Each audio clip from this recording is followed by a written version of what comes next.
Hi friends, David here from Learn Christmas Lighting and Above AVL. And in this video, we want to answer one of the maybe most confusing things. And honestly, some of our top older videos are all around this topic. And it is controller setup and controller networks. So what we're going to do is we're going to break down the most common ways to set up a control network for a Christmas light show here in 2024, turning into 2025. I think by the time this is released, what the most common ways are, what I think the best ways are, and what you should do to have a reliable, fun, exciting holiday light display. Let's dive in. When it comes to it, there's a lot of different controllers on the market and a lot of different ways to set things up. So let's think about the basic Legos or building blocks that we have when we're talking about controllers and define some terms. Okay. So first we have a controller, right? And a controller is simply a device that takes in data and outputs two pixels, right? It takes that DDP or E131 or ArtNet data from X lights from a different show player, exports it as data. Okay, that's a controller, right? Then we have a show player. Most commonly, FPP, I think, is the most common, the Falcon player. This may be built into a controller, but it also might not be. Okay, and this is going to affect your controller setup. All right, whether you've got FPP or you don't have FPP, that can change things. Now that we've got those things defined, let's talk about the best ways to run a display and to run multiple controllers together. Okay, so when it comes down to it, there's a couple things at play here when it comes to running a show, a couple kind of common restrictions that you're going to run into. Okay, and if you're liking what we're doing here in this video, we have the complete A to Z guide to everything in a show, updated every year, how to create your first Christmas light display, and a bunch of other courses inside of our Learn Christmas Lighting Academy. If you're new to this, you definitely want to check that out. It's the only place online where you at your own pace can learn everything you need to know in this hobby. Okay, so couple restrictions when you're doing a show. Okay, first restriction is when it comes to a typical home network that has a router, maybe your own or probably from your internet service provider, the box they provide. Okay, so your home network's got a router, and more often than not, you do not want to stream that DDP, E131, or ArtNet data across your home network, okay? Because in a really small show, it can work okay. But as you grow, you don't want that data shooting over that network because it's just going to cause problems. It really is. It ends up having lagging or glitching or giving you internet performance issues while your show's on, and you don't want to make your family mad at you while you're doing an awesome Christmas light show. So you don't want to do that. That's one restriction. Another restriction is show players like FPP often have built-in clocks and batteries for those. Those are great. But I still like personally for my main show player to be able to reach the internet so that it can get the time, so that it's always accurate on the time, things always start on time, nothing gets set to the wrong time, etc. Okay, so we've got that. Controllers and show players. So a lot of controllers these days have show players built in. Not all of them, but a lot of them. Okay, I love this. I think it's amazing. Opinions are different. There are different opinions out there on this. If you have your show players built into your controllers, they can generally work off Wi-Fi. If the show players or at least a FPP remote compatible controller is on Wi-Fi, it can run all day long. If it doesn't have that built in, then it's not going to run well on Wi-Fi. You're going to want to wire it in. So let's think about the building blocks that we have. So we essentially have routers or switches. We have controllers, show players. Yes, my writing is beautiful. All my teachers loved me in school. And that's about it from a networking perspective. So controllers, these can be together as we wrote before. How do we make this all work? Because we said, you know what? We want our show to be, at least our show player to be on the internet.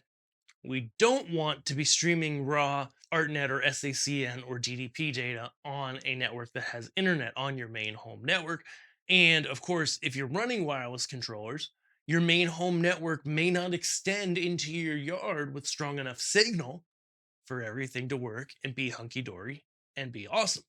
Okay, so what do we do? Well, there's a few ways you can set this up.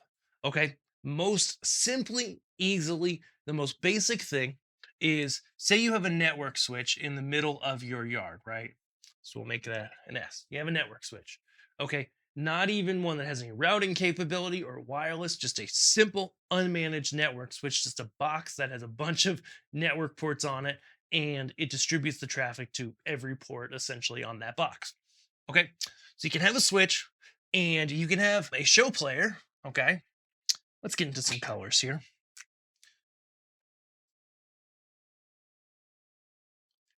Okay, so you're gonna have your show player, whether it be FPP, it could be a PC running X schedule. And what I like to do, my opinion here, what I like to do is give that show player Wi Fi. Because what this allows me to do is essentially bring in the internet, right? So this is internet. Bring in the internet to the main show player. Because out of all your controllers, multiple FPP devices, whatever you have, the only one that needs to have a time on it that's right with a time zone and all that jazz is your main show player. Any remotes, any other controllers, it does not matter 100%. Okay.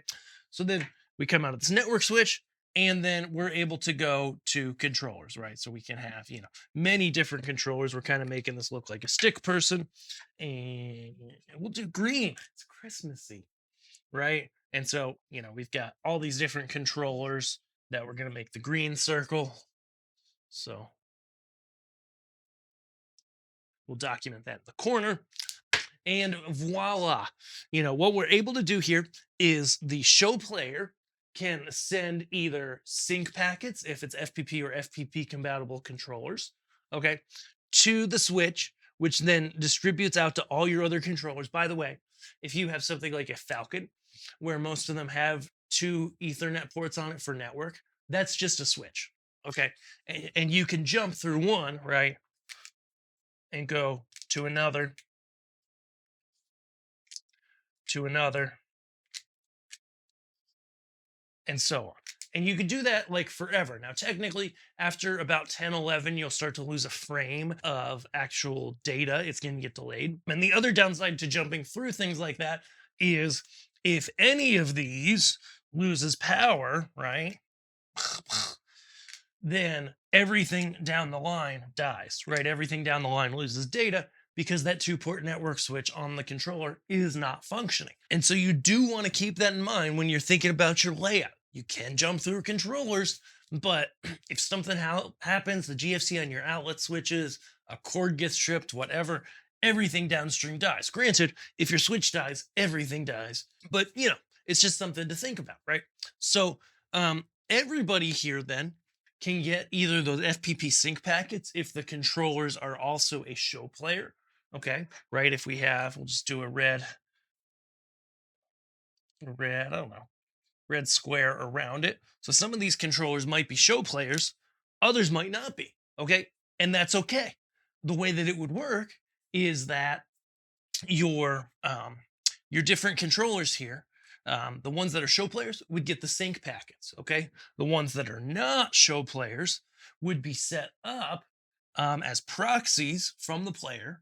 Okay, and really you could set up everything as a proxy, but on the outputs page you would have the universes, the channels, whichever data format you're in, from the player and the different the GDP, ArtNet, E131. Until you get into really massive shows, it truly doesn't matter. Any of them are fine.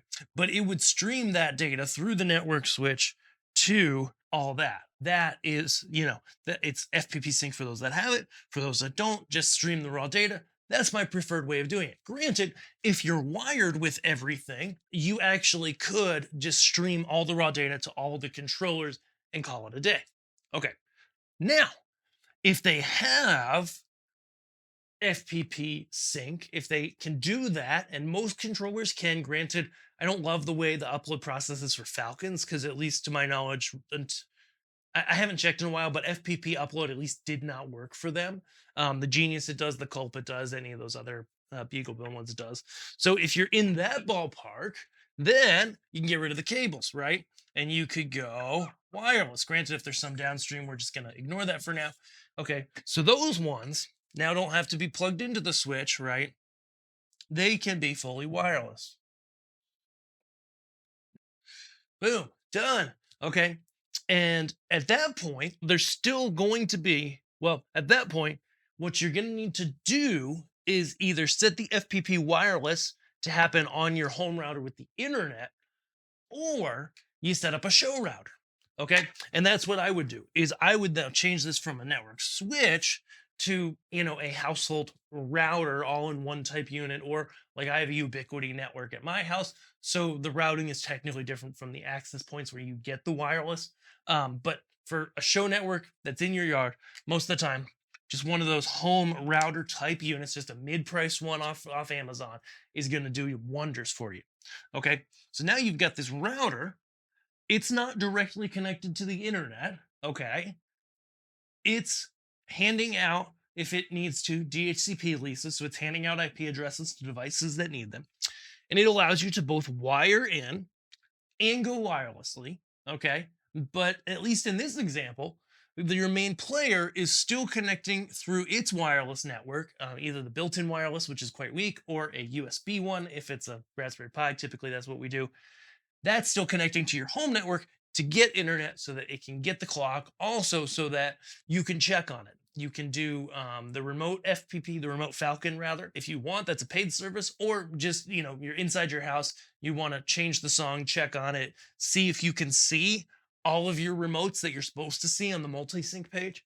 You can now do that because it's connected to the internet and then it's wired into your router there. So I think that covers really well the most common ways that people set up show networks for Christmas light displays. Each have their pros and cons. Until you get really big, you can do all wireless and just be on your home network or a show router, and it works incredibly well as long as all your controllers are FPP devices, right? If they can sync with the show player, you're good to go. If not, then that's not going to work, right? And you may have one controller, like I have one controller, like this, connected. Just it's actually connected directly to my show player through the Ethernet. Everything else is wireless. Okay. But hopefully this gives you the foundations to understand some of these controller layouts and how they can work for your display. I know this can be one of the most confusing topics, especially if you're new. So be sure to check out the Learn Christmas Lighting Academy. And we also have a free guide for you, the 4 things I really wish I knew before I began in this hobby, over at learnchristmaslighting.com. If you're brand new to this, you need to get that. It's going to give you the steps you need to get started and not make the same mistakes I did and not waste your money. Thank you so much for watching, and have a great day.